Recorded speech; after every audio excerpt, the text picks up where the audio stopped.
content is for informational purposes only. You should not construe any such information or other material as legal, tax, investment, financial, or other advice. Nothing contained on here constitutes a solicitation, recommendation, endorsement, or offer by Draper Goren Holm or any third-party service provider to buy or sell any securities or other financial instruments whatsoever. I'm bringing out the entire bottle of Patron. They're all exactly the same. Crypto art, and then what it really is an NFT. Wow. Eddie wants to slap the bag. So this is the next best thing. DeFi is going to be a bubble. With Mad Dog. Crypto, gold, and silver. Transparent substance. Without further ado. Cheers to you, brother. Get shit on. Because the system has to collapse before that. Exactly. Cheers. I'm like butchering this.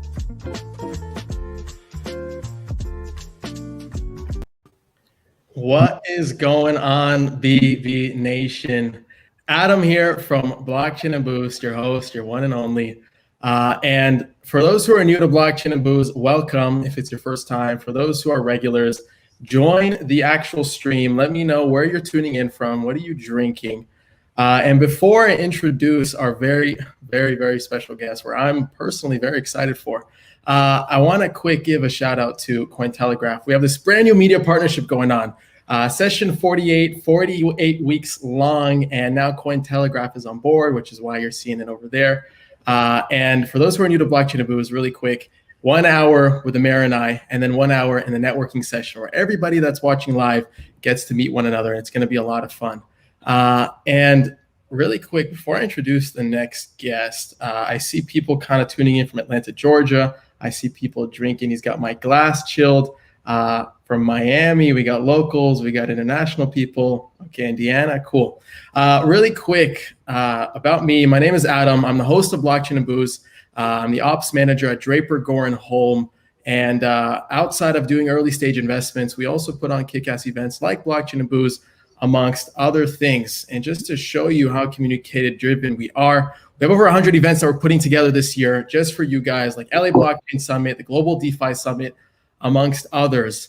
And just to get straight into the content, because he's limited on his time, I want to bring on our special guest, the man, the myth, the legend, Mayor Francis Suarez. What's going on, man? Cheers. Welcome to Blockchain and Booze. How do you feel? Cheers. I feel much better now.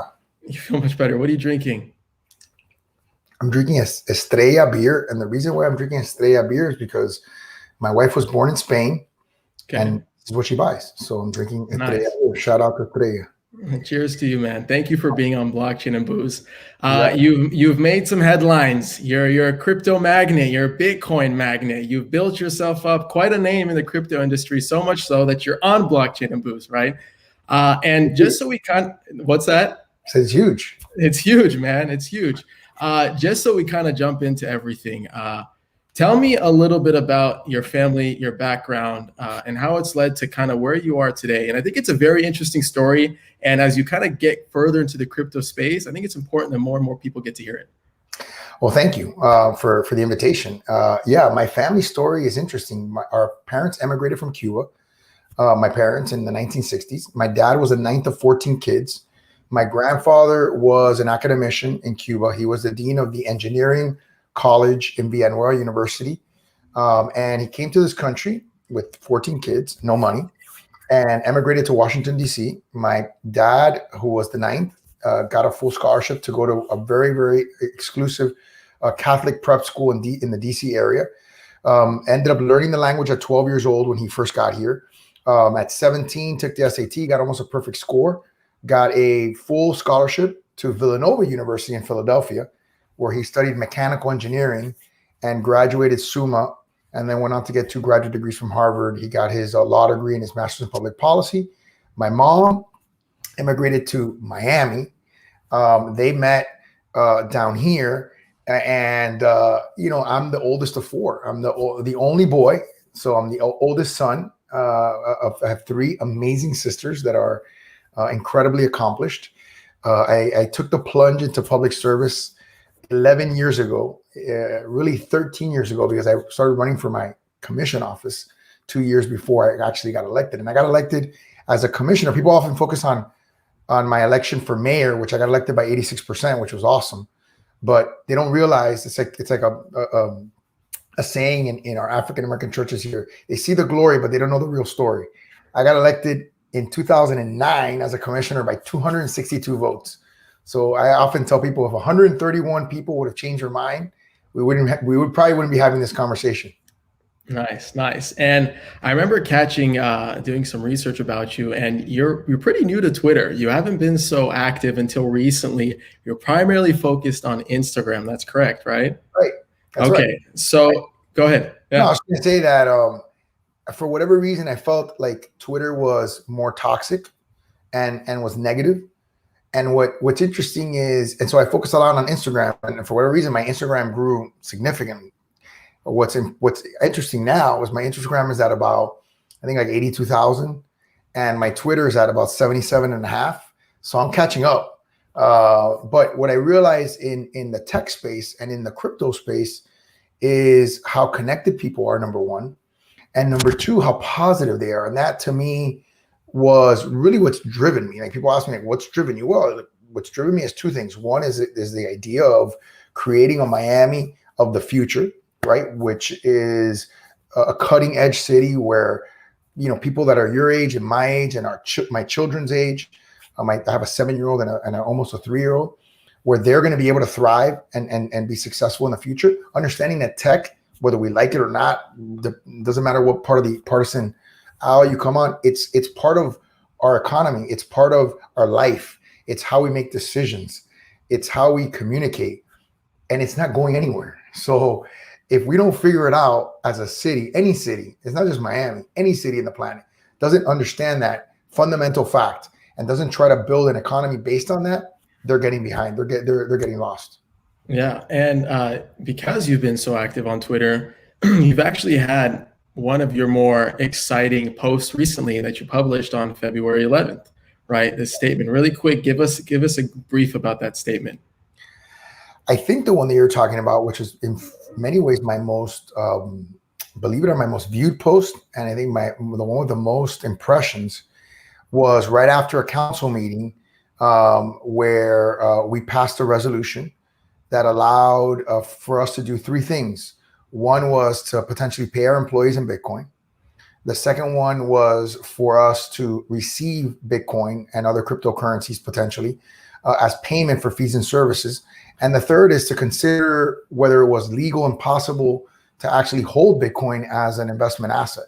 So that post, so most of my posts are like, if I want to try to get a lot of traction on them, I'll post at 9 in the morning, and then maybe retweet it at 12 so that, the West Coast can get up and ride all day, right?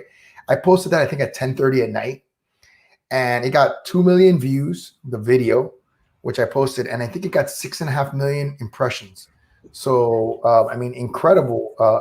Just to give you context, the how can I help tweet that everybody talks about, right? What's set off on December 4th, this sort of Miami craze, if you will, that got about 2.4 million impressions. So this crypto tweet got almost, 2.5 times the number of impressions that the how can I help tweet, which everybody talks about. So let me show you some more interesting data, okay? And this comes from one of our portfolio companies called Lunar Crush. And basically what they do, they track social sentiment and engagement pertaining to certain tickers like Bitcoin, which you actively talk about. And if we look to February 11th really quick, they measure engagement and they calculate this metric through various different posts and points. But your highest engaging post, like you said, 23,000 in the engagement score, right? And that was during that time that you announced that big announcement. And did you think that you would kind of get that same reaction that you got? Did you expect it would have been as big as it became? I'll tell you this. I did not expect to say, so let me take a step back. I did not expect that the how can I help tweet would get as much engagement as it got and as much impressions as it got. Right. Because it was sort of an innocent, like, Delion put out a tweet saying, what if we move Silicon Valley to Miami? And I just said, how can I help? Like, I really, that one, the crypto one, I had a sense because I had been already communicating with that community for a while. And I think people, and I still think people don't understand, they've underestimated how deep and how broad the crypto community is. I mean, I was talking to Brian Armstrong and Fred, and I don't think I'm violating their confidence when they told me that they believe that 30 million Americans are holding crypto. 30 million Americans. That is 1/10 of the entire population of the United States. That is 1 in every 10 people. That is a tremendous amount of people. And when people talk about, whether crypto is a commodity or whether crypto can be a currency, and that's a big, obviously, debate. And by the way, I've also been attacked for some of my positions. Of course, it's a very bold position to have. Yeah. No, I've been attacked, and it felt a little bit, uncomfortable in a way, but in another way, it was good. Because, when you take a bold position, you have to expect that you're going to get challenged. People are not just going to be like, oh, you're great, you're wonderful. Everybody says, you're great. But I will say one of the things I really love about the crypto community is they've protected me. They've had my back. They've totally supported me. And that's made me want to be more bullish, because I think when people have your back and when people support you, it encourages you to take risks. And, Sure. When I'm doing HBO Axios, which is coming out on Sunday, and they're telling me, well, the Treasury Secretary is saying this, that, and the other, and I'm like, well, the Secretary of Treasury is entitled to her perspective. I don't begrudge her for having a perspective, but what about Tesla? What about all these Ivy League schools that are hedging and that are investing in this space? So what do they not know what they're doing? I think there's something generational also about what's going on. And I think that also is part of the disconnection, if you will, between some policymakers and maybe some of them are in denial as to what's going on, or maybe it's purposeful. Maybe they want to destroy Bitcoin. I mean, it's possible that they do. Listen, Bitcoin has its haters. Bitcoin has its lovers. I'm glad to have you on the good side of the team and pushing this stuff forward. And obviously, you have our attention, right? You've made this impact. You've made your mark on social media. So I got to ask you this next question, because you talked to Decrypt last week saying that you're looking to buy Bitcoin, Ethereum, and Doge, right? Did you buy the dip? Right now, the market is down. Now is the time that I'm going to probably buy. Now. Waiting for something like that to happen. I was kind of hoping that because everybody was driving me crazy, like, you haven't bought. And frankly, I mean, you'll understand a little bit about my life. Like, I haven't had time. So it was actually interesting. And then I kept thinking to myself, man, this thing is really like getting out of control. I'm not able to capitalize on this. And by the time I buy, so now might be a good time for me to get both in on the Ethereum and I keep telling you, do we have time already on the calendar for it? No. Well, is today the day you buy? No, we're supposed to put time on the calendar because my life is calendared. Everything is right. You do this. After this, I have another thing that I have to do. So it's like it's just boom. My life isn't. So we got to put the time. Maybe we'll do it on the weekend, so we can try to commit to our promise to do it. I love it. Nice. But no, yeah. It's interesting. When people ask me the question is, do I hold crypto? You know what I tell them? I said it's a trick question, and they say, well, why is it a trick question? And I said, well, if I say that I don't hold crypto, you're going to say, well, you're not. That must mean that you don't have faith in it. And if I say that I do hold crypto, and they're going to say, well, the reason why you're so bullish is because you're trying to boost the price. So, hey, it's a good point, and right? I think either argument works. But I want to dive into your Bitcoin story, and I'm a big believer that the power of the government, they need to have systems that enable positivity and regulatory frameworks that allow for pushing the needle forward. Okay, a lot of what you preach and trying to make Miami this new tech hub. Okay, but in our case, like, why have you been so pro Bitcoin? Like, where did that come from? I want to hear that aha moment where you said, like, wow, my city needs Bitcoin. So actually, my involvement with Bitcoin and blockchain very much predates How Can I Help? It predates this resolution. It's actually been a long time coming. I was part of the Blockchain Foundation, Florida Blockchain Foundation, and I was also part of the state's blockchain task force. So I was involved in looking at blockchain and Bitcoin for several years. Like I said, I have a finance background. My dad and my family, my grandfather is an engineering background. So the mathematics and the concept behind Bitcoin appeals to me. If you think about what Bitcoin is, it's really no different than the way that we conduct financial transactions right now. So if you go, for example, to your bank account, right? Like if you, Adam, said, I want to check how much money I have in my bank. You don't get in your car, drive to a bank, knock on the door and say, hey, can I see my little Adam Levy slot of money? Where no, you go online and you see what is a numerical representation of what you have. It's already a digital currency, if you will. The only difference between that and blockchain is two things. I mean, that and Bitcoin is two things. One is it's not tethered to a central bank, which can manipulate it, right, for public policy ends. And there's a big, by the way, debate to be had about whether that's a good thing or a bad thing. Because, you know, I've talked about it with the Winklevoss twins. I've talked about it with Brian and Fred. There is a big debate to be had about that. And what is the sweet spot, if you will. And then the second part is obviously the blockchain portion of it, where there's transparency and you have an authenticity system that relies on, you know, this computational model where, you know, people are, you know, obviously rushing to solve a mathematical program and all that. So there's some issues that come along with that, you know, and as Axios so kindly put it to me in my interview, you know, aren't you afraid of the, you know, environmental impact? And, you know, without violating confidences of other people, I know that there are mining centers that are in the works that are extremely environmentally, they're environmentally, I guess the word is conscientious, right? Sure. And find a way to generate the energy that's needed without being carbon, you know, emitters, if you will. And I know that that's coming. So to the extent that the blockchain transactions continue to permeate, and I think they will, I think they're going to be done with a social consciousness and an environmental consciousness that maybe doesn't exist right now, because we're developing this system within the framework of an energy grid that is what it is. So I don't know if that makes any sense to you. No, that makes complete sense. And this all ties into your energy, your passion in trying to make Miami this tech hub. Okay. And I feel like it's gotten to the point where you're this college football recruiter, and you or someone pulled off one of the most daring recruitment feats that I've come across. And I want to share my screen really quick, because it can't go unnoticed really quick. Hold on. Where is it? Give me a sec. It's basically, I came across this on Twitter, and it's this billboard that you put up.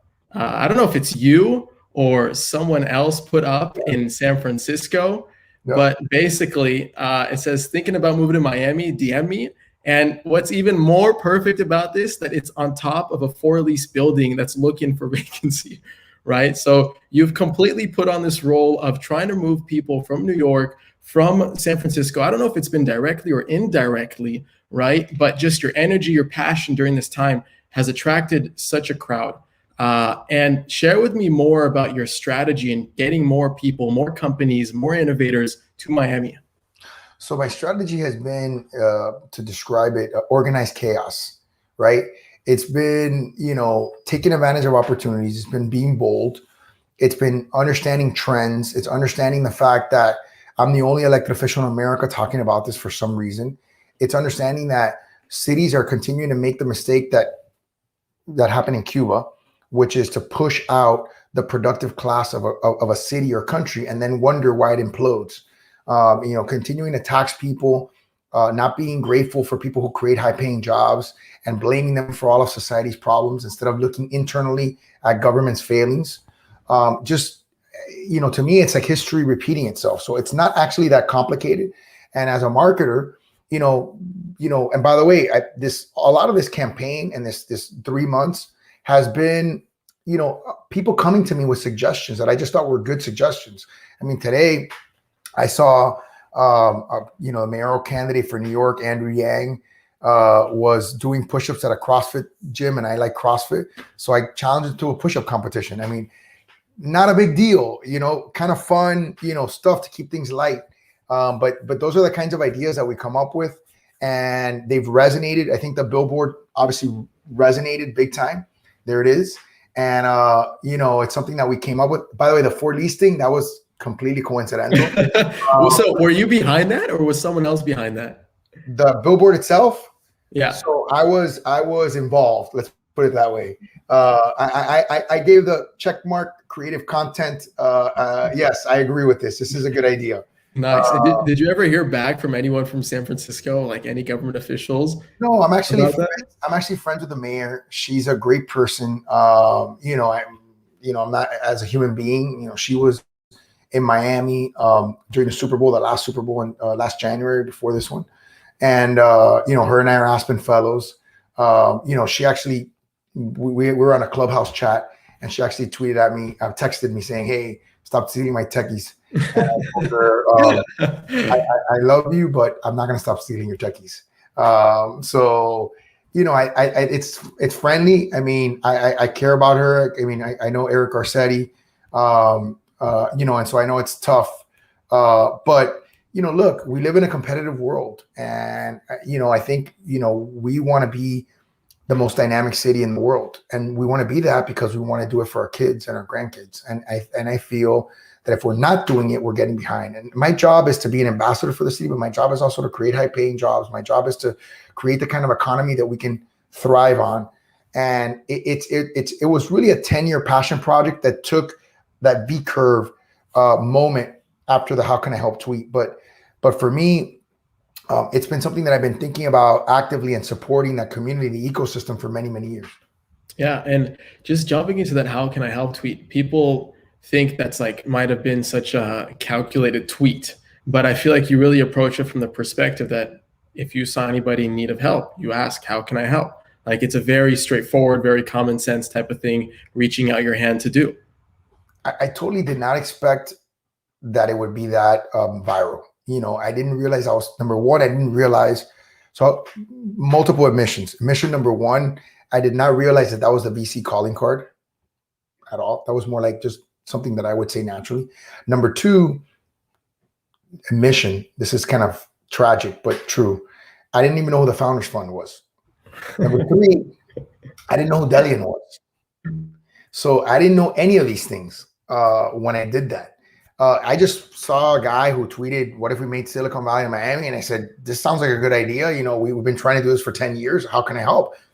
And number four, I'm not so sure that I totally perceived how bad things were in those cities in terms of people feeling disconnected from their government, people feeling like their government wasn't working for them, and feeling unappreciated. I don't think I had a full sense of that. So sometimes in life, I've always said it's better to be lucky than good. And, Providence, I believe in Providence. So, I'm here for a reason, and I'm going to do the best that I can with the time that I have as mayor of the city to provide opportunities for the people that I work for, my boss. Yeah. I think it's great. So it kind of seems like you're going through what I would call this startup phase, even though Miami is not a startup, but from the perspective of always trying to learn more about your customers or your people living in Miami, doing research, doing more discovery. And it's something we echo at our fund a lot to our early stage investments, go learn who your customer is, go learn what they want, go learn what their pain points are. And it's something that you just came in at the right place at the right time. And take me through why are you doing this Cafecito talks, right? And you've been doing these every single morning. Is this more from the perspective of you trying to engage with people that you're trying to bring to Miami? Are you trying to learn more about the pain points? What's going on? Why are you filming it? And what has been some of those underlying themes that you've seen come across? Well, it was 2020 was a weird year for me because I became well-known nationally because I got COVID. I was the second person in Miami-Dade County to get COVID. And one of my close advisors and friends, who's a former congressman, gave me an idea. And he said, now that you have COVID and you're the second person in Dade County to get COVID, you're probably the first public official in the United States, you should do a diary. And I started doing a diary when I had COVID every single day. At the same time, roughly, I would post how I felt, and kind of go through a series of things. And people felt a tremendous sense of comfort and connection because I was going through this. Most of the people were on the other side, fearful that they would get it. And it created this bond. And I had people watching it from all over the world. And I ended up doing about 270 national television interviews in a pretty short period of time, about 6 months. And I realized that there is this incredible appetite for content, number one.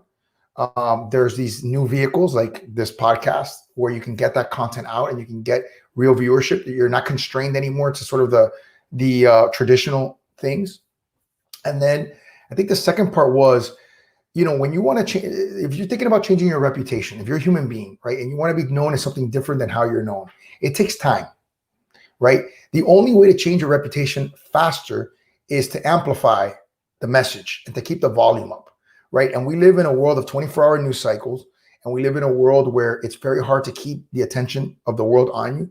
And we've managed through this campaign from December 4th to today, we're in almost the end of February, we're still being talked about. I mean, we're still the topic of conversation. That is 3 months. Do you know how hard that is? It's like so hard. You have no idea how hard it is. It's insane. It's it's insane. And so I did the Cafecito talks because I wanted to keep the volume level up. And I wanted to put pressure on myself to keep making more and more announcements. So people get, oh my God, this is inevitable. This is a flywheel. I call it FlyMo, a flywheel fear of missing out. You know what I mean? The flywheel fear of missing out effect. I wanted to combine those two things and say, it's an inevitability now, right? And so I think that we had so many reputational challenges that we needed to keep the volume level up to change the narrative on Miami. People say, wait a second, Miami is the place to be. Miami is a place where you can grow a tech company. Miami is the place where I need to be and where I should be. Amazing. And so I guess, based off those discussions, right? Because you talk with innovators, you talk with entrepreneurs, you talk with a lot of investors, you talk with a lot of ambitious people.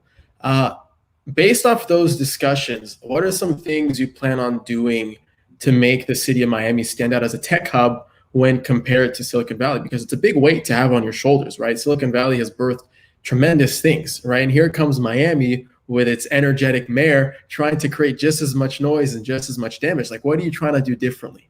I think there's a couple of things. I think the first thing is, it's not so much what we're trying to do differently, is we're trying to capitalize on a moment, because these cities have decided to take a path that I think, in my humble opinion, I could be wrong, they could be right. I think it's a little bit of a road to perdition, right? Which is, you continue to tax people, you continue to push people out of your city, you continue to blame them for your problems. And I just don't see that as a recipe for success. So I think we're doing the opposite. We're keeping taxes low. We're keeping the city safe. We're maintaining homelessness at a very low level. We're creating a premium quality of life. So that will attract people to us. We are creating something called Venture Miami. We've created it, which is basically my back end, where anytime a founder or a VC or an engineer or product designer wants to move, we can pass them on to them, so we can explain what incentives we have, or where they need to, how they get their kids into school, or where their parents can live. And we try to do an A to Z type of concierge services, right? So that's another thing that we're trying to do. And and from my perspective, I'm just trying to keep the volume up. I'm trying to keep the volume up, and we have announcements that we have lined up that we're going to continue to make to keep the narrative up and the volume up. And we've taken advantage of opportunities that have come our way, like, obviously COVID was a tragedy and has been a tragedy and will continue to be a tragedy until it's completely behind us. But it's also been an opportunity for us. You know what I mean? There's no doubt that the remote working option has benefited Miami. There's no doubt that us being open while a lot of cities were closed has benefited Miami economically. So it's been tough on the COVID side, but it's been super beneficial on the economic side. Nice. Yeah, it's great what you're doing. And just because we only have a couple minutes left, just to quickly wrap up with some last minute questions. So I saw this tweet over the weekend from @PhilDressler21 saying that if he could invest in a person, it'd be you. And thanks to crypto, that's actually possible. There's these things called social tokens where you can actually invest in people, and basically it's a token that's backed by the reputation of the individual, the brand, or the community that they're doing. Would this be something you'd consider looking into for yourself? Well, first of all, it's flattering, incredibly flattering that somebody would say something like that. I actually had a relationship with a guy named Chamath Palihapitiya, in part because Chamath said that if he were the owner of a team, he would sign me to a Supermax contract, which was really cool to have somebody say that, to express that kind of confidence in you. But yes, I would, of course, I would be flattered and would look into that. I mean, I hope to exceed expectations. I pray every day that I can under promise and over deliver. That's part of my motto and part of what I live by. Amazing. And last question before I let you go here. Okay. So NFTs, non-fungible tokens, they're like these new things that people are going crazy over. Everybody and their mother's trying to launch them. And basically these digital collectibles that people like collecting online. And it could be in the form of art. It could be in the form of music. It could be in the form of anything digital, essentially. Okay. When can we expect the city of Miami to invest in giant hologram projectors to make Miami an NFT playground? I'm taking it one step at a time, bro. I'm already getting geek for saying that I'm buying Bitcoin with our treasury from like some of the big boys. But listen, I think we're on a path right now as a world to these kinds of investments. Everything is going to be tokenized. Everything is going to be tokenized, and everything's going to be fractionalized, and it's going to democratize investing. And that's just reality. There are people that can see it, and there are people that can't see it yet. And whether it's Bitcoin or whether it's some other cryptocurrency, there will always be, in my opinion, a currency that floats apart from central bank control, and it will always be a hedge, just like cryptos, just like gold is a hedge against the dollar. The difference is that gold will never be a transactional value, right? Like you're never going to be trading gold, to buy and sell t-shirts, right?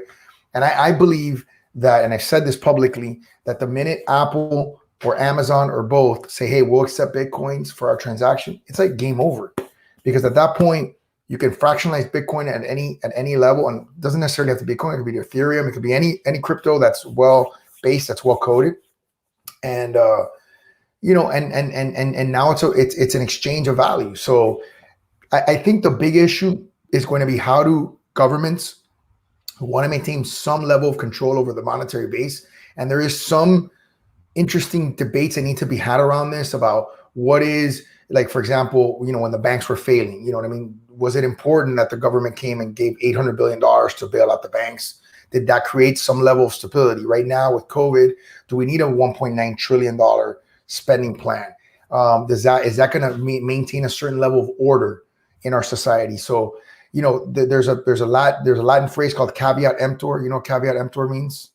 No. It means buyer beware, meaning like you have your own, you have to take the risk. You're taking the risk when you buy something, right? You're at your own risk, right? That's like, and that's important, and that's okay. But we also have laws to try to protect people from people who may try to prey on them. So it's a long conversation, and I think it needs to be had sooner rather than later, because otherwise the kind of regulation that's going to come could be overly hostile and would be really unfortunate. But I do think a lot of legislatures are having that conversation. The Winklevoss twins are leading the way on that with Gemini, and they've done a great job. Amazing. And you've done a great job. Congrats on everything that you're doing. Congratulations on being a top influencer on Lunar Crush, for all that engagement that you've had. And congratulations for all that you're doing. Cheers to you, Mayor. Thank you for being on Blockchain and Booze. Before I let you go, I'm going to bring on Alon Goran, one of our founding partners, just to kind of talk about everything that's happening. Boom. There we go. Alon, I know we have a special guest coming on. Yes. But I want to be respectful of the mayor's time. But just to wrap it up, Mayor, you're the man. Thank you for being here. And I hope to have you on Blockchain and Booze again at some point. And for all those announcements that you have in the pipeline, keep us in mind. All right. Thank you. Cheers to you. Thank you. Thank you. I didn't realize you would profit beyond that quick. I'm just sitting here. I think everybody watching on YouTube and Periscope is was as thrown off as I was and making fun of me right now. What's up, Austin? I see all the comments coming through. Everybody throw up comments. We may or may not. We should have a very special secret guest coming and joining us any moment now. And I wasn't that person. We're that full of ourselves. Come on. Well, you're pretty special. You're pretty secret. Hey, but thanks everyone for joining. If you have any questions or comments about the mayor being on anything about DGH, Draper Goren Home. It's always hard to point at which side. It's like right here. here. It's flipped. Hey, why don't you guys start guessing who the secret special guest is? Cal Toro, it's not me. Or Elon Musk. Let's see. I want to bring in on the screen, Adam. What's that? Start throwing some of these on the screen. Let's see. When DGH, when moon? Austin, we're on our way to the moon. We're all on our way to the moon. Let's see what else. Yeah, Alon, bring that board down. Oh, it doesn't. I don't think I can take it down. I think I did too good of a job bringing it up. Boom. There we go. What does that say? Oh, from bear to bull. There you go. Dude, I can't function. There we Cal go. Toro, the secret special guest is not alone. There's some traffic on the internet, so we're waiting for this special guest to pop on. But stand by, Simon. If they don't, then we're going to have to come up with something else. But what I'm really excited for is in about 15 minutes, hopping into Remo and doing some networking with everyone. Another question from Cal Toro really quick. How are real estate prices around Miami? I was just in Miami and they are inflating like crazy. So if you're considering going to Miami right now is the time, if not yesterday. Let's see what else. I kind of want to bring in. It's getting crazy right now because it's all being inflated by that fake money we use every day. You mean that fiat, that good old fiat? That's right. Let's see what else. It might be Snoop. It might be. It might be Snoop Dogg. That's what I assumed he meant by Snoop. Is there a different Snoop? We need to get Snoop Dogg on the show. That's right. If anybody knows Snoop Dogg, make an intro. Let's bring him on Blockchain and Booze. Let's see. How can we help? Yes, Carlos, iconic statement that got him on the map. More cities should operate with a startup mindset. Gouts girl, absolutely. I completely agree with you. And that kind of goes back to the point of me saying he's treating his city like a startup, doing all those customer discovery sessions and citizen discovery sessions and learning more about the pain points or what's happening around the world. So he's killing it. I'm glad everyone got to join. How many people did we actually get to view this? Did we get to see?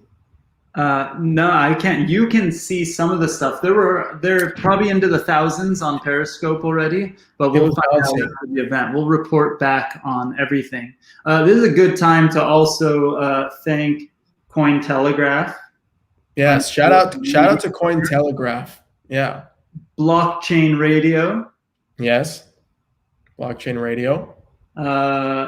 And all of the people that have been joining since day one, pre-Cointelegraph partnership, Lunar Crush. You don't shower, huh? You don't get rid of that shirt. This is a different shirt than earlier today. You don't pay attention. Oh my God. Vintage logo this morning, and right now, post-shower, wearing the modern logo. Nice. You know what we need? We need a Draper Goren Home t-shirt. That's what we need. I'll ask Pupu.eth to design one for us. Alex Mashinsky is not coming on, but he was on Blockchain and Booze before. So right. that's I guess post. Dude, did everybody see Adam's intro for Blockchain and Booze today? That was epic. I can't play that again. It's 30 seconds countdown. Oh yeah, you don't want to play the countdown again. What station is Blockchain Radio? Dial FM. No, Blockchain Radio here. We'll do it here. Blockchain.radio. That's their thing. Go check him out. Here we go. Is it coming up? There you go. Blockchain Radio. Boom. You guys want to hear? Go check him out. A crazy thing about a t-shirt? Oh my God, another t-shirt story. I bought somebody a Prime DAO t-shirt. And as a reward from Metastable, what's that company that does it? I got robot tokens as a reward for buying a t-shirt for someone. You know how much those tokens are worth right now? Because I hold all tokens that are ever given to me as a reward for something. Alone, we're not chilling here, man. Metafactory. Those tokens are worth $2,200. I bought somebody a t-shirt and I got $2,200 worth of a token. So does that mean you're buying me a t-shirt? I'll buy you all the t-shirts. Really?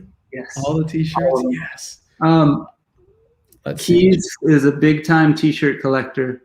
I've got. Jim, I agree with Jim here. Chamath needs to interview me. Chamath, where you at, man? Come on. Let me bring you up here right now. Okay, so let's use this time wisely. We may be losing this guest, so we have to use this time wisely. One, make sure you join the networking. Maybe in a few minutes, we'll probably drop off in like 5 minutes. But DGH, we're an early stage blockchain fund. We invest in early stage startups in the space. And there's a reason we're conflicted why we promote the crap out of Lunar Crush, even though they are the best website in the crypto sphere. We have invested in them. What? Our special guest is here. Oh, no way. Yes. Okay. So anyway, ask questions for us. Yes. Bring them up. Don't Let's wait. do it. I want to know. We got to hype it up really quick. I see some comments. We hyped it up for 15 minutes. Here we go. Oh, all right. Hey, good to see you guys. Here we go. Hi, We're live. How you guys doing, are doing Tim? great things down there in LA. I'm looking forward to the next Bitcoin conference. LA Blockchain. It's going to be really exciting. And boy, it just gets more exciting every day, doesn't it? Every day. Fantastic. Tim, did you buy the dip? What's that? Oh, did I buy the dip? No. We're trying to put that together to buy the dip, but it hasn't come together for us yet because there are 3 or 4 steps for us to buy something new. We'll get to it. But we bought at about this price for some of our investors, and we've ridden the thing. We've ridden the dip. I think it feels like I think this is just a matter of education. I mean, if you were the head of the Fed, it would be hard to shake that like nervousness that there's something better than the dollar coming out. And I think that she's sort of got that, but now she's got to look out for all of America. And I think we're talking about Janet Yellen, who is the new Secretary of Treasury. Well, and she's come out very strongly against Bitcoin, but I think she just, she came from the Fed, and the Fed is fiat monopolies, and we don't need monopoly. We now have a decentralized currency. We don't need the monopolies as much anymore. And there are these new currencies, and it's just going to be great. But I think that it's hard to shed your stripes really quickly. I think over time she'll realize that for America and for the world, but mostly like she's looking out for America now, she will be damaged. She will damage the country if she is nervous about a new technology that's going to transform the world, not just the U.S., but the world. And it does tend to be that, when you overregulate, you shoot your own people. It's like you have this, if you have totally free trade and you have totally freedom to operate, your people thrive, and that's the way you build a great economy. But if you have just a feeling like better than everybody else, and you should regulate and put rules in and tell them all what to do, then you end up being like North Korea. I don't know if you guys have heard this, but we're 7 years in. My dad went and he fought in Korea, and then after the war, they drew that line, the demilitarized zone. Yeah. And North Korea is a perfect experiment. North Korea was a socialist dictatorship where the government told everybody what to do. And South Korea was a free market capitalist system of democracy where the government just laid a platform for everybody to be free. Well, here we are 70 years later, and the average South Korean now makes 400 times the amount of money that the average North Korean makes. And when adjusted for purchasing power, it's exactly the same. It's 400 times. But the big number is that the average South Korean is, get this, 4 inches taller than the average North Korean. So it's freedom just works. And I think you just have to let it rip. I remember when I talked to the SEC way back when, before we had the changeover in government, that the SEC was saying, we have a balancing act. We want to protect the small investor, but we also want to innovate. We want our country to innovate. We know that by having a light touch, hands-off government, we thrived from the internet. And we really benefited. All these great companies, all these great jobs, all this wealth, it all came from the internet. Now we have the same situation with Bitcoin and the blockchain and smart contracts and artificial intelligence and all these new technologies that are coming, surveillance. They're all coming, and they're going to transform the biggest industries in the world. And you don't want to regulate that. You want that to rip, so that people kind of go, okay, go to America. You want to start a business? Come to America. You want a free market? You come to America. You want open borders? Come to America. You want open free trade? You come to America. You want free speech? Come to America. I think that is the message that they have always sent, and hopefully will send in the future. Have you, so for how many years and stuff, flip this around. For how many years, you hear people saying, we're going to leave America because of this. We're going to leave America because of this. And I never, ever actually saw it happen where people actually did it. Maybe a few random people here and there. But I think the crypto space is the first time I've met tons of companies where I'm talking to a founder that's from here, but is living in Singapore because they don't dare launch their company in the United States. It's happening every single day now, where I'm meeting companies. Have you ever seen this happen in real life, in your previous? No, and I worry about the Silicon Valley because we still get an influx of a lot of great immigrants starting businesses, but the people who are in the Silicon Valley, seeing the overregulation in California, specifically California, are moving out. We have a full team in the Silicon Valley. And I said, well, would any of you want to move to Texas? Every hand went up, everyone. And I went, what? and it's a young team, and they're trying to build their careers, and they're thinking, I can buy a house, I can live. In fact, we just lost the president of Draper University, who is going to Wyoming because she said, I left Pakistan. I know what it's like to have a country that's not free. I wore a mask. I'm Muslim. I wore a mask for years and years. I got to California. I got to take my mask off.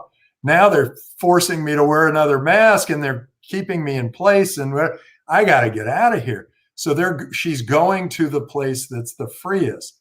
Now, in crypto, when China said crypto is illegal here, there was a huge brain drain out of China, and they had to backstep it a little bit because everybody was leaving. And Japan said, we're making Bitcoin a national currency. And so all those people moved out of China and went to Japan, and they got a big brain influx in Japan because of that.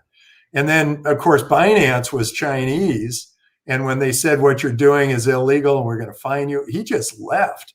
He went to Singapore, and then Singapore got a little heavy-handed, and he went to Malta, and they said, you got a $10 billion business? Come on in. And that was, and so this, governance is now attracting people, moving people around, and governance is a competitive field now. It's an opportunity to create value for your citizens. And so I think governments are looking and saying, wow, we're losing people. Think of California. Oh my God, you lost Oracle, Elon Musk, and now you've lost HP, which was like the crown jewel of the Silicon Valley way back when. And they've all left. And and you've got to be saying, if you're California, what can we do to attract these businesses? How do we compete with the other states? How do we think about bringing people back? We had great weather, and that's been, so it didn't matter how badly we governed. We had great weather, so people stayed.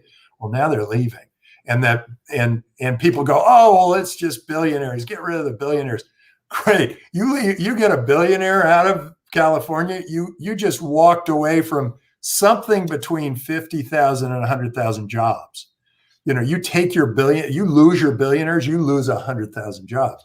And I think that the politicians don't always get there, and the government bureaucrats never get that. And so they're going to have to recognize it. So what's really cool here is we're taking an anthropological leap. We're seeing this transformation. All these governments now can compete across border with each other, or be accountable across border with each other, and we can get governance from all different walks. It's going to be really interesting to see, because now we can do we can create an insurance company anywhere in the world, and what is government but a bunch of insurance companies? And so we can create an insurance company that's 11 miles offshore or up in space, and it can be the beginning of a government. We don't have to be, right now you're up north. I think Adam is in the valley down here, Southern California Valley. I'm north of him 20 minutes. If we were on different corners of the world, this wouldn't make a difference. We'd still be doing this, right? And I've been talking to VCs lately in Corona times. I've talked to a few of the traditional VCs were like, I just did after a year of them not leaving their houses, they're like, I just did my first investment where I didn't meet the person in person. And I was thinking about it, and I was like, that was their first. I've been doing that for 10 years. Well, isn't that the whole point of the internet? Yeah, we did that on Skype. We did a pitch Tim Draper on your $1 billion idea on Skype. And then we did one with the Cisco, the telepresence machines. And we made a couple of investments there. So I'm shocked that a venture capitalist is so far behind. But we're happy, because that has allowed us to accelerate during this time. Well, the blockchain space especially. I mean, we're a virtual business with virtual currencies, with people around the world transacting virtually. We don't have to be in the same room. It's fun to be in the same room. I can't wait for us all to be in the same room again. Yeah, it is much better, because you get to brainstorm and weird things come up and all that. I want to hear you sing the Bitcoin song on stage. That's what I want to hear. And I want to see you do it. I got to do that on stage. It's much better. And I really want to do it with my friend Kelly James, who is a really good musician. And he wrote the music. I wrote the lyrics. And between Alon and I, it together once before, and he makes it hum. Between Alon and his punk rock background, me as a drummer, you and your friend writing really cool songs, we could start a band here. Oh, I like that. Alon, you must play some instrument. I'm really not very good player of guitar, but it's okay. I can play. We've got a partner, Dave Kremen, who's an amazing guitarist. He is awesome. He is really awesome. Well, we will get the band back together. Tim, someone's asking, what are the lyrics? Master, we can play Bitcoin Hustle. We can play We Are One, which is like We're One World. We can play, I've written, 6 songs, like almost a full album, like a short play album. We should tokenize the album. Oh, Take My Money. Take my money, start a war with it. Take my money, bail out the banks. Anyway, it's an ironic song. You need to tokenize an album. That's what you need to do. Tim, can we make an NFT song collaboration? That's a cool idea. I'm going to send you something. You'll record a video. I'll put them together. We're going to mint an NFT limited. I think we need the full band. I want the full band. All right, we got to make it happen. Unless you just want like a quick TikTok kind of thing. We'll keep it simple. I don't know. We'll figure it out. It'll be good. It'll be good. Are you dancing No, we on should TikTok? be an NFT. We should be an NFT. We're Maybe this moment right here. Right now. That's Wait. our NFT. Yeah. Should I take a screenshot? Go. Make a face. So this is going to be an NFT right now. Done. All right. It's an NFT. Send me that screenshot. I wonder if we could do like a proof of attendance thing, so only the people watching live right now will get it. Either way, we'll figure it out. We'll pick it. It'll be awesome. I thought of I have grandchildren, so I thought of another use of NFTs. My granddaughter was climbing a tree way up, and then she climbed all the way back down. And then the younger one tried to climb the tree, couldn't get back down. I thought we could have a tree climbing badge, and that's an NFT. So then I started thinking Girl Scouts, Boy Scouts. So my son badges are now NFTs. I like things can be NFTs. I don't think I've told you this yet, but my son started goofing around with NFTs. He named his wallet poopoo.eth, and so he created a membership card. And he got like close to 300 people bought the membership card and get airdrops from my son of random crazy things like he makes with his Legos or whatever, but he'll mint NFTs. I'm actually using his desk right now, and I've got like pages of drawings that he's going to be making.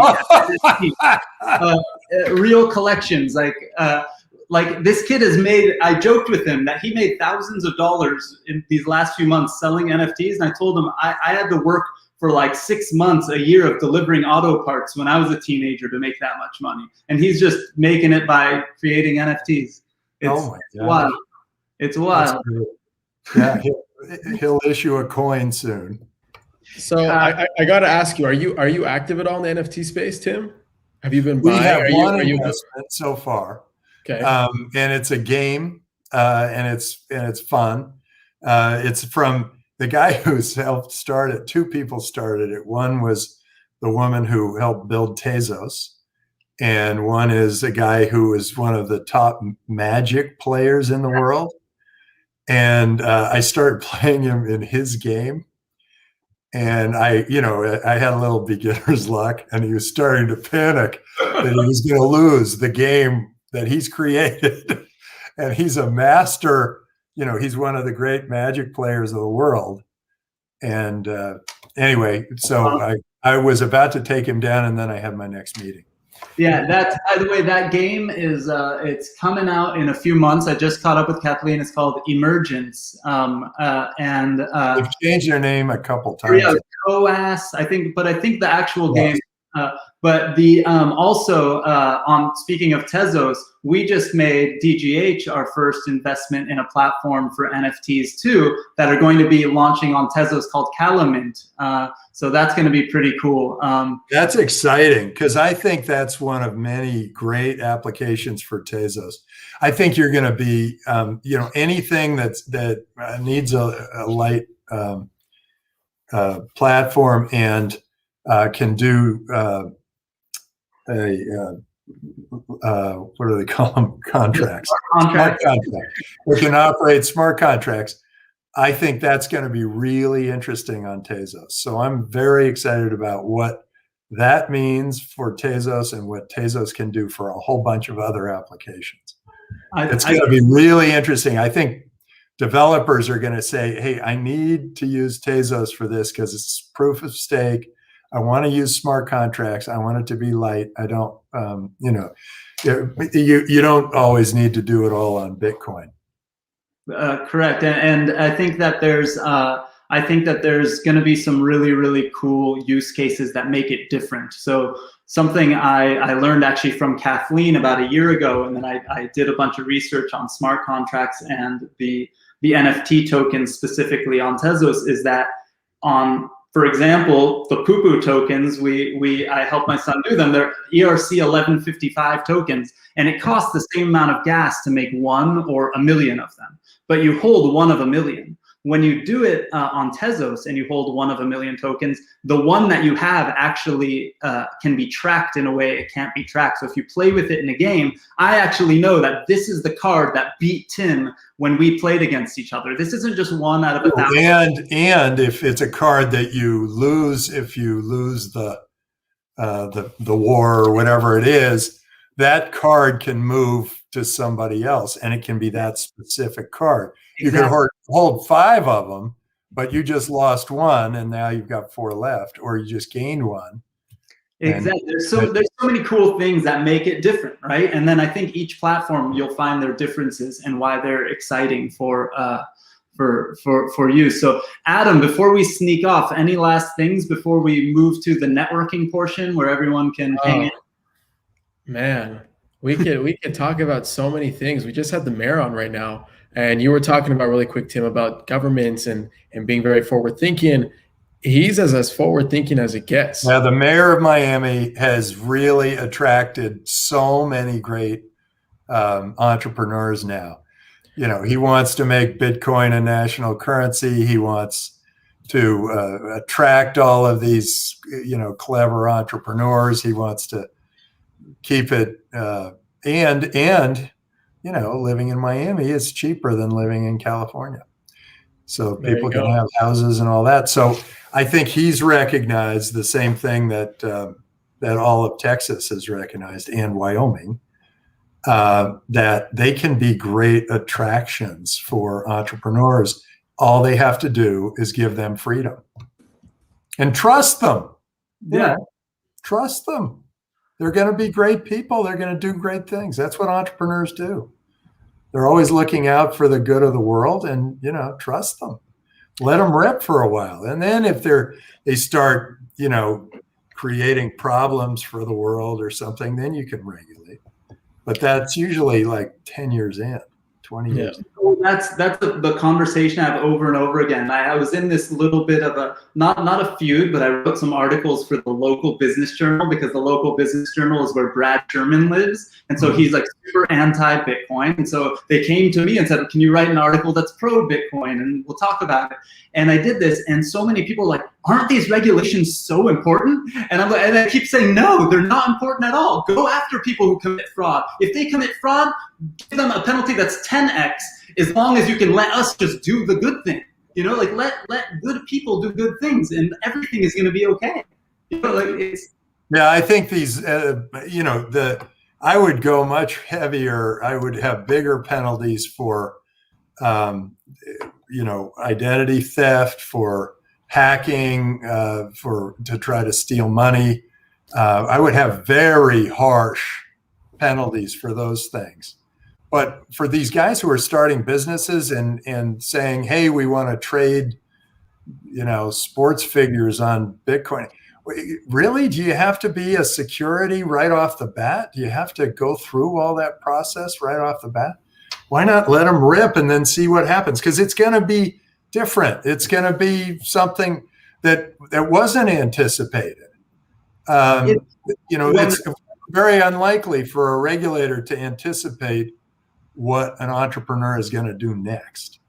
It's better to let the entrepreneur run and then say, oh, well, wait, hold it. There's a problem here.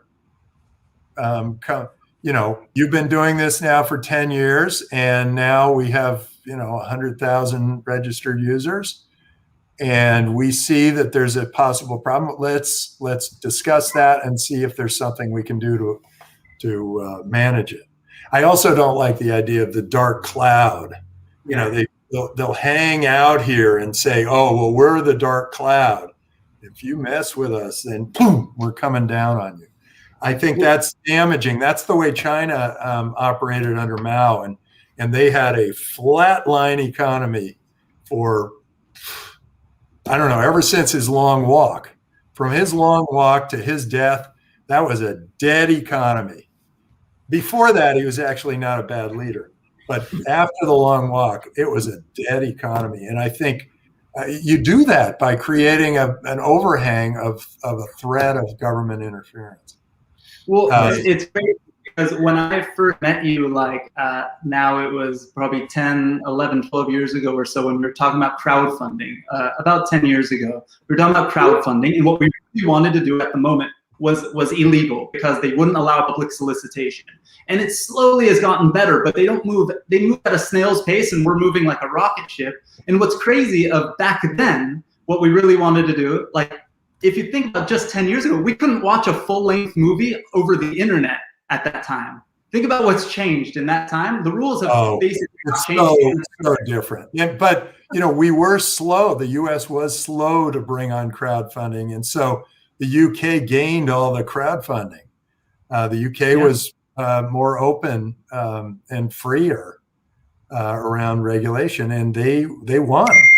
And so, if the U.S. wants to start winning, instead of resting on laurels that are burning up pretty quickly, they're going to have to figure out how to not trip over themselves regulating people. Instead, just let the entrepreneur rip. Amazing. I think that's a great place to end off, because I already see people in the waiting room looking and hungry to network and meet everybody that was watching live. So for those who don't know this part of Blockchain and Booze, this is my favorite part. Tim, I encourage you to stay alone. I encourage you to stay. But basically, I've got another 5 or 10 minutes. Amazing. So basically, we move into this platform called Remo, and I have the networking bit.ly kind of circling at the bottom. Basically, we all get distributed to these colorful tables, and we get to meet everybody that was watching Blockchain and Booze live. The way we do that, we bounce from chair to chair and turn on our mics and our cameras, and it's a lot of fun. So go visit the link here. Let me put this up too. The join link should be in the thread below. Make sure to join the link in the thread below. If you don't find it, it's circulating at the bottom, bit.ly/bbooze 2021. So bit.ly/bbooze 2021. Adam, you can also post the Remo link as the admin. You should be able to post it in the comments, and then people will see it. So try to hop in there. Perfect. I'll hop on YouTube and all the places and share it, everyone. Cool. Adam, killer job. You have killed it. By the way, Adam has been with us almost, we got to do something big in a couple weeks. It's almost 1 full year that Adam has been on the team. He joined us as an intern over the previous years and things like that, but almost 1 full year. His whole year has been COVID. And so this thing that we're doing now started as a fun hangout session at night on Tuesday nights during what we thought would be a few week-long quarantine. And now we're at number 47, 48. What was 48 and live streaming on Cointelegraph. So now we're live streaming on Cointelegraph. It's all over the place. Give it up for Adam. This has been awesome. Thank you, guys. Thank you. It's all for the community, and it's all for bringing people together. So I'm very excited to keep this going for another 48 sessions and more. So, guys, bit.ly. Okay, so you want me to? I have put in bit.ly booze 2021. Am I just go and I'll be in it? You'll be in it. Just go there. Okay. We'll see you guys soon. Thank you for joining. I'm leaving here. Good to see all of you, and I'm going to go network. Cool. We'll see you there. Guys, before I let everyone go, make sure to tune in to the next week's session. I have Jeremy Gardner from the Augur Project, and it's going to be a lot of fun. We're going to be doing another Fireside all about prediction markets and how to actually seek truth and counteract false info with this project, and learning about his growth as an entrepreneur and him being very early into crypto. So next week, Tuesday at 5 p.m. Pacific time. And I hope to see you guys right now in the networking. So bit.ly/bbooze 2021. We'll see you guys there. See ya.